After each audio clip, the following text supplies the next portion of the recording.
I'd like to introduce our afternoon keynote speaker, Meri Danquah, who is an author and mental health advocate.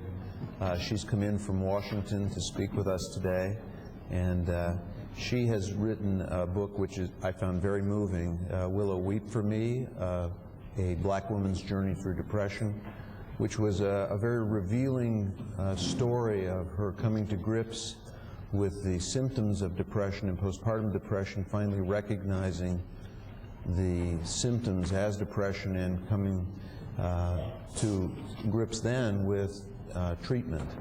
And so it's going to be very interesting to hear from her.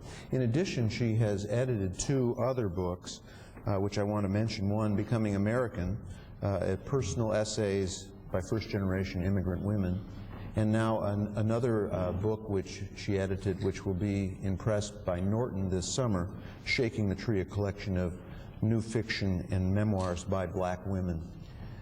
So, in addition, I did want to mention that she has been the spokesperson for some time for the National Mental Health Association and was the 2000 recipient of a Lifetime Achievement Award from the Welcome Back Awards.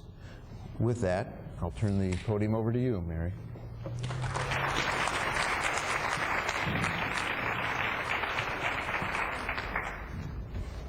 Good afternoon. Good afternoon. It's cold here. I actually sort of decided to brave the cold, and I went to meet an acquaintance of mine just down the street for a quick cup of coffee. It felt really strange to be on a college campus. It was very sad for me because I always feel as if that was one of the things that my depression robbed from me, was the experience of being an undergraduate, of walking down streets like State Street and, you know, sipping coffee and hanging out at the bookstore, things like that. When I was diagnosed with depression and I started to look back on my life, it was, as most people say, it wasn't any different. You look back and you think, this has been happening for quite a while. And you start to trace the depression further and further back in your life. And for me, I think that it began in high school, was when it really sort of started blossoming, as I like to say. My version of events is always slightly different from the version of events that other people who went to high school and who knew me back then like to tell, because according to their memory, and I was there, and both are true accounts, but according to their memory, I was popular, I was a cheerleader, I was very well liked, and by all accounts, very happy and outgoing. But there was another side to that story. There was a sadness. There were moments when I would be very unavailable, and people would think, oh, you know, she's just doing her stuck-up routine, or her, you know, I'm too popular to be bothered with you routine, when in fact I was in a tremendous amount of pain and just couldn't function. And felt very much like a loner, felt very isolated. And even though I was a relatively healthy person, I was a complete hypochondriac during high school. I think I got just about every illness known to man in my mind. Whenever I would hear about some illness, some very vague, nebulous illness, I would think, I think I have that. And I would go running to the school nurse and say, you know, I have all the symptoms, when in fact all I was trying to do was to find a physical reason for my emotional pain and all of the things that I was feeling emotionally. I went for 2 years to a very prestigious boarding school, all-girl boarding school in Virginia, and was always a good student, earned good grades, and I think the expectation from everyone was that I was going to go on to an Ivy League school, and I was going to have very impressive accomplishments. And I chose, much to everyone's surprise, to stay home and to not go to a major college. I went to the University of Maryland. My parents lived right outside of Washington, D.C. I decided to go to the University of Maryland, and I remember very clearly getting all of the college applications, getting all of the booklets, and flipping through and looking at the photographs of all the students. You know, they take these pictures of students in mid-conversation and smiling and with the t-shirts and the little varsity things, and they sort of make you want to think, oh, I'm going to be happy if I go there, just like that. But I would look at them and it would just frighten me. And I didn't want to experience being alone. I didn't want to go into an environment that was unfamiliar and to move so far away from what I felt was my anchor. And, you know, as horrible and dysfunctional as my family was in my mind then, and still remains in my mind now, it was my horrible and dysfunctional family. It was something that was familiar. It was home. And the idea of going out into the world, and it wasn't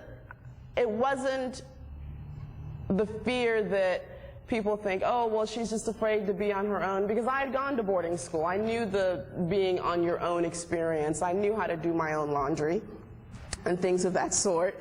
So I went to the University of Maryland, and that first semester, in the first week, I remember that I went running to the office where you select your classes, and I said, I need to drop every morning class there is on here. Is there any way that I can do these in the evening or during the afternoon? Because I just couldn't function in the morning. I just couldn't get out of bed. And it was really painful, just not being able to live a life because of this sort of limitation. And for me, I thought, well, I'm just lazy, or I stay up too late at night, and I had insomnia. I had horrible insomnia. And I just couldn't concentrate. And so, of course, I thought it was because I was a business major.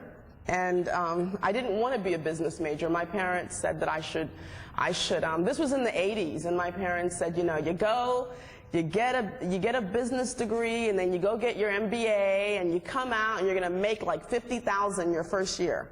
That's what you should do. Everyone really wanted to go and get the money, you know. So the idea of being a writer really frightened my parents, who are immigrants. My family comes from Ghana, where I was born. And for them, having a degree in literature was the best way that you would end up as a maid or a taxi driver or something of that sort. So I was a business major, and I was taking my business classes and just feeling as if the world was caving in on me. And so I dropped out, and that, of course, was a horrible experience for my family. And I moved on to California, where I seemed to fit right in.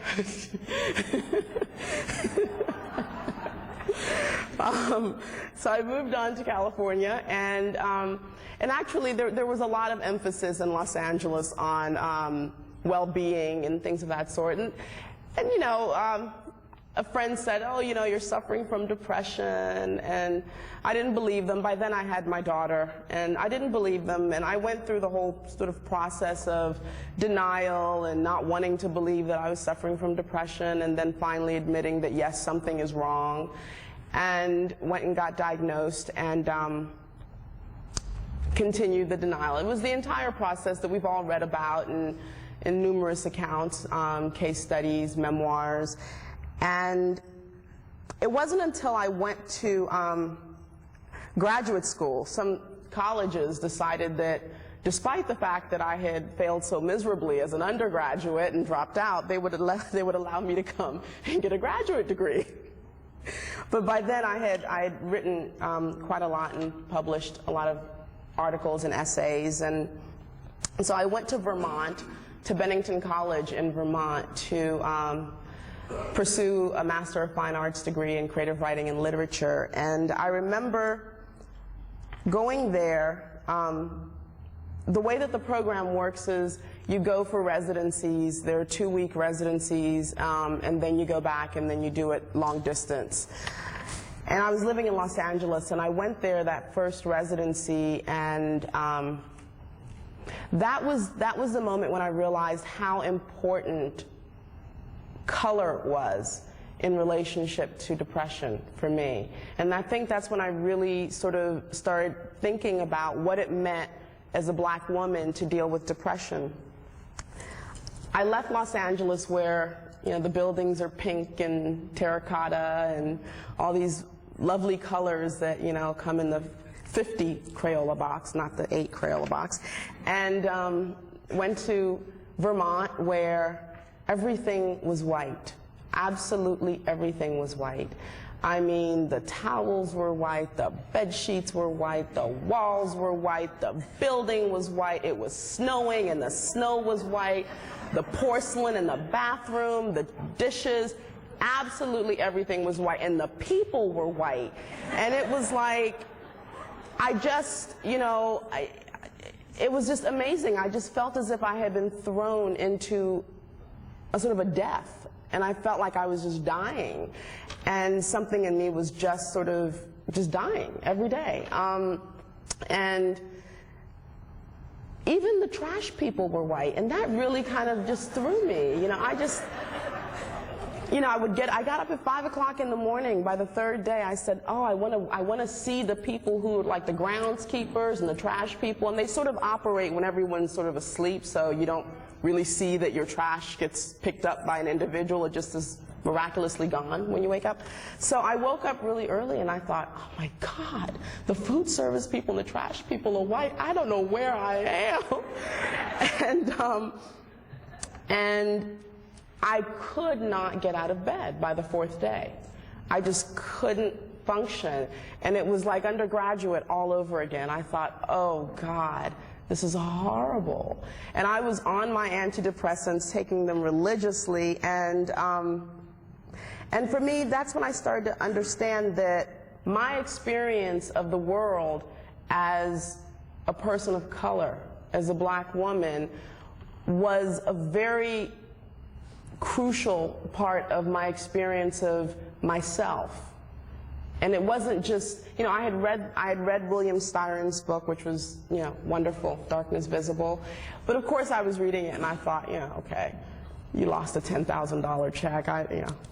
I don't lose $10,000 checks. I don't have $10,000 checks. You know, there were parts of the experience that I thought, well, okay, this doesn't really ring true to my experience. But for the most part, I sort of embraced it as the experience of depression, and several other memoirs that had come out. And then I started to think, wow, there are things that aren't being addressed that I felt were very particular to me and my experience, and that I needed a mirror. I needed to sort of see a reflection of myself in this whole discussion about depression. In much the same way as when I was in Vermont at Bennington, it got to the point where I needed to see a mirror of myself in order to continue. I couldn't function in that environment, and so I walked down the street to Jamaica Kincaid's house. She lives in Vermont. I remembered that, and I remembered that I had read somewhere that she was a big gardener, and you know, she's from Antigua, and she had written somewhere that she grows bamboo in Bennington, Vermont, because she figured that if the bamboo could thrive, so could she. You know, and so I walked to her house and waited to see whether or not she would, you know, pass by the window or something, waited to see whether someone was inside, knocked on her door, she opened the door, and I said, I just had to see somebody black. This is so many white people. And she was like, oh, you poor child, come in. You know? And I kind of wanted that experience in some of the work that I read and some of the discussions that I had about depression, and none of that existed for me. I only had 2 friends that I knew of who I could talk about depression with, and I just felt as if, wow, none of this is really relevant to my experience. And so I wrote Willow, Weep for Me, and I wanted to read a portion of the introduction, because every time I'm starting to write a speech, I think, well, I've already written this once, and I've written it as well as I thought I could. So our reality often comes to us in fragments. From 1989 to 1994, I experienced several episodes of major depression. I prolonged the pain with silence, mostly because I was afraid of being misunderstood or ostracized, of losing friends, of losing respect. Unless it has touched your life, depression can be a difficult disease to understand. I certainly would have never thought to consider myself a depressive. Clinical depression simply did not exist within the realm of my possibilities, or for that matter, within the realm of possibilities for any of the black women in my world. The illusion of strength has been and continues to be of major significance to me as a black woman. The one myth that I've had to endure my entire life is that of my supposed birthright to strength. Black women are supposed to be strong, caretakers, nurturers, healers of other people, any of the 12 dozen variations of Mammy. Emotional hardship is supposed to be built into the structure of our lives. It went along with the territory of being both black and female in a society that completely undervalues the lives of black people and regards all women as second-class citizens. It seemed that suffering for a black woman was part of the package, or so I thought. Not so long ago, a friend invited me to a dinner party. I was standing with a small group of people deeply immersed in conversation. I was the only person of color in the group. My thoughts drifted from the conversation. To pull me back into the discussion, my friend asked about my writing. An older, heavily perfumed woman standing with us wanted to know what I was writing. A book about black women and depression, my friend volunteered. Black women and depression? The woman threw out sarcastically. Isn't that kind of redundant? The people standing around us exchanged abrasive chuckles. Don't get me wrong, the woman continued, taking a sip of her cocktail. There wasn't a hint of apology in her voice. It's just that when black women start going on Prozac, you know the whole world is falling apart. I was instantly filled with outrage, anger, and hurt. When black women start going on Prozac, their whole world has already fallen apart. They're just trying to piece it back together, I said. Months later, I'm still unable to shake the echo of that woman's comments. I have replayed the scene 1,000 times in my mind, each time giving what I felt was a more stinging, fitting reply. Ironically, I do understand the reasons for her comment. Stereotypes and cliches about mental illness are as pervasive as those about race. I have noticed, for instance, that the mental illness that affects white men is often characterized, if not glamorized, as a sign of genius, a burden of cerebral superiority, artistic eccentricity, as if their depression is somehow heroic. White women who suffer from mental illness are depicted as idle, spoiled, or just plain hysterical. Black men are demonized and pathologized. Black women with psychological problems are certainly not seen as geniuses. We are generally not labeled hysterical or eccentric or even pathological. When a black woman suffers from a mental disorder, the overwhelming opinion is that she is weak, and weakness in black women is intolerable. There's a poem by E. Ethelbert Miller that always comes to mind when I think of how hard it sometimes is for black women to be seen as vulnerable and emotionally complex. It is simply titled, Billie Holiday. Sometimes the deaf hear better than the blind. Some men, when they first heard her sing, were only attracted to the flower in her hair. Sadly, it is not only white people who are unable to see beyond the ornamentation that is placed on black women's lives. I've had conversations about my depression with black people, both men and women, that were similar to the one I had with the white woman at the dinner party. I've frequently been told things like, "Girl, you've been hanging out with too many white folk." What do you have to be depressed about? If our people could make it through slavery, we can make it through anything. Or my personal favorite, take your troubles to Jesus, not no damn psychiatrist. You guys have heard that before, haven't you? When there aren't dismissive questions, patronizing statements, or ludicrous suggestions, there is silence, always silence. As if there are no acceptable ways, no appropriate words to begin a dialogue about this illness. And given the oppressive nature of the existing language surrounding depression, perhaps for Black people, there really aren't any. I'm going to just pause real quick, and I'll go back to this in a second. But for me, being in therapy was extremely difficult. It was beneficial, but it was difficult precisely because of the fact that I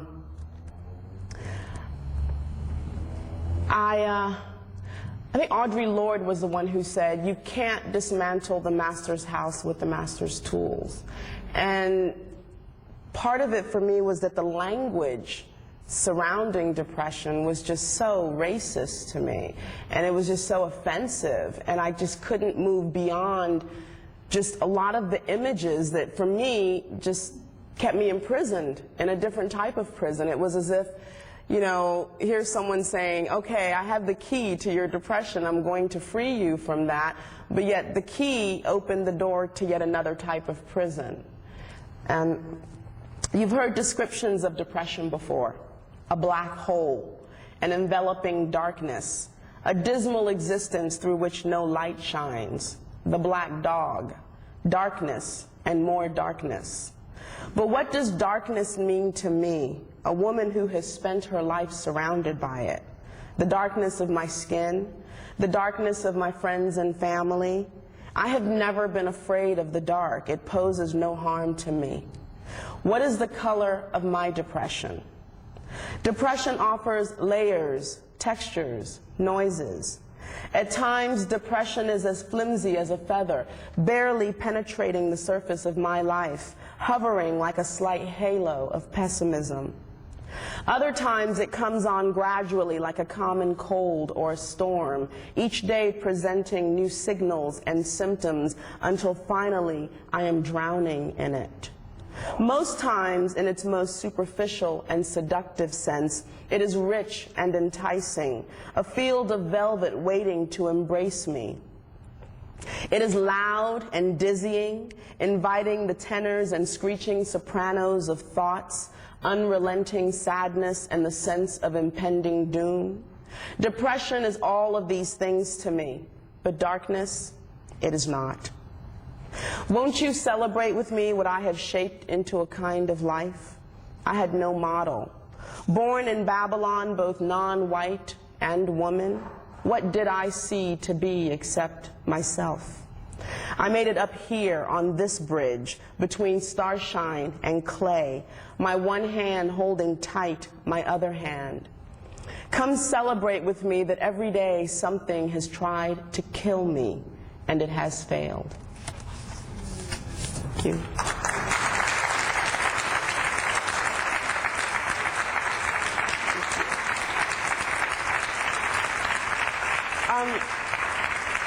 Actually, we were going to do a Q&A in the... We're going to have it as part of the Q&A? The panel. Oh, really? Yeah. Or, oh, I was...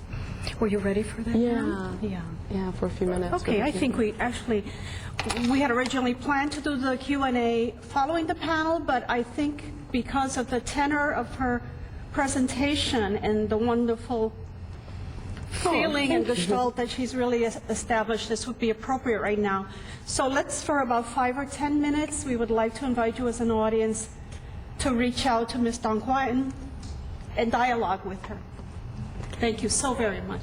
Yes. And I have a question. Speak very loudly so we can. This is a graduate student, and we have a lot of diversity in our program. And I'm just wondering, as an African-American woman, what kind of things would be supportive, like culturally being culturally sensitive, either in the university setting or if it's simply one of our classmates maybe suffering from depression? This is a graduate student who indicates that she's in the School of Social Work, and she indicates there's a lot of diversity in that school, but she would like to hear from you. what could be some of the issues or the concerns that might be addressed more directly? Is that accurate? That are culturally sensitive? Am I? Really sensitive, like what can we do as classmates to support our African American students who may need someone to befriend? Okay. I think while there are certain things like, the use of the word darkness and things of that sort that I found really oppressive, I think the primary thing is to not assume that all people within a certain group are monolithic, that they all sort of come from the same socioeconomic background, they come from the same sort of cultural understanding. And that for me was one of the most important things, was being seen as human and being asked how I wanted to sort of present myself. I think that was the most healing thing, was when someone asked, instead of just assuming that, oh, well, because, black people do this, let me address her in this way, and actually being seen as, someone saying to me, well, what's your experience with this? Because I'm an immigrant, so I have a lot of issues that don't concern many other black American people, and I have a lot of issues that perhaps might. So there's that combination of it's a double-edged sword, I guess is what I'm saying, and I think the best way to sort of walk that line is by allowing the person to be participatory and to have them tell you what is most helpful for them. I hope that answers your question. Yes, in the gray suit. Yes, could you share with us, after your experience with Jamaica Kincaid, how you got through it, or do I need to buy your book? I'm going to do that anyway,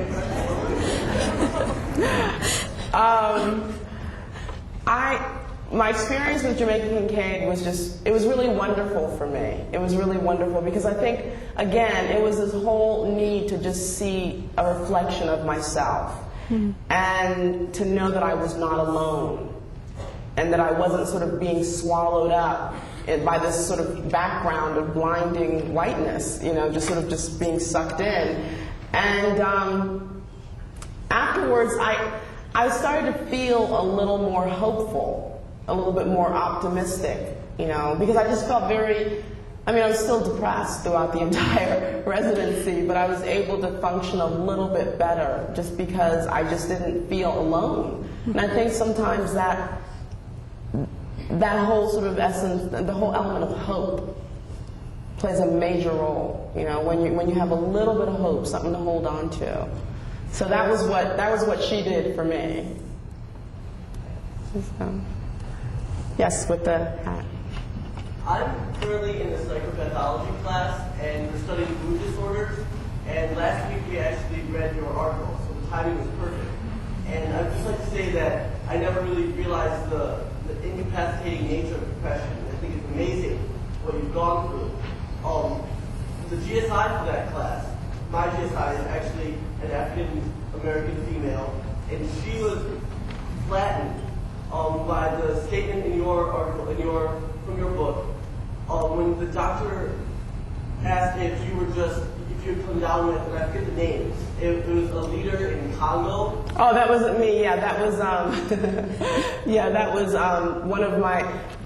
In the book, I said earlier I had two friends who were experiencing clinical depression, and I met them just by chance, and we just happened to sort of share that information about our experience. And so I weaved their stories into mine in the book. And it was a woman who was, she came down with clinical depression. What came down with it? I say it as if it's cold. She began experiencing symptoms of depression, and she was a very politically active woman, and that was during the turmoil with Congo in the 60s. And the doctor suggested that she had Lumumba fever, which I just love, because Lumumba had been killed. So,